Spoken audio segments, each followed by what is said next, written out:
আসসালামু আলাইকুম সুপ্রিয় দর্শক শ্রোতা, আপনারা দেখছেন নদীর চিংড়ি মাছ। আপনার নতুন বাজার গোপালগঞ্জের টুঙ্গিপাড়ায় নতুন বাজারে দুপুর 2টার পর থেকে মাছ ওঠা শুরু করে, বিকেল 5টা পর্যন্ত মাছ 6টা পর্যন্ত থাকে। তো এখানে বিভিন্ন প্রকার মাছ পাবেন, খুব তরতাজা মাছ পাবেন। তো দেখছেন নদীর একবারে কাঠাগিরা মাছ, কতটা তরতাজা মাছ। তারপরে পুঁটি মাছ দেখেন, এটা হচ্ছে বান মাছ। দেখেন ফ্রেশ বান মাছ, দামও কম, আপনার 500 550 টাকা কেজি বিক্রি করতেছে। নালার কই মাছ, বিলের মাছ, দেশি কই মাছ। এখানে এই মাছগুলো আসলে ঠিয়া বিক্রি হবে। তারপরে এই যে ফলি মাছ, রয়না মাছ, ঠিক আছে, দেশি শোল মাছ, টাকি মাছ।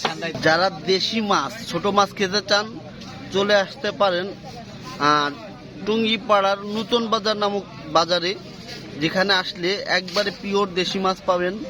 এই যে দেখেন, এটাকে আপনার চুসলা মাছ, যেটা খুব ছোট ছোট এবং খুব মানে যাদের আগে টাইফয়েড জ্বর কিংবা হতো, এই চুসলো মাছের ঝোল খেলে অনেকটা শরীরে শক্তি পেত। আর ছোট মাছ তো চোখের জন্য অনেক ভালো।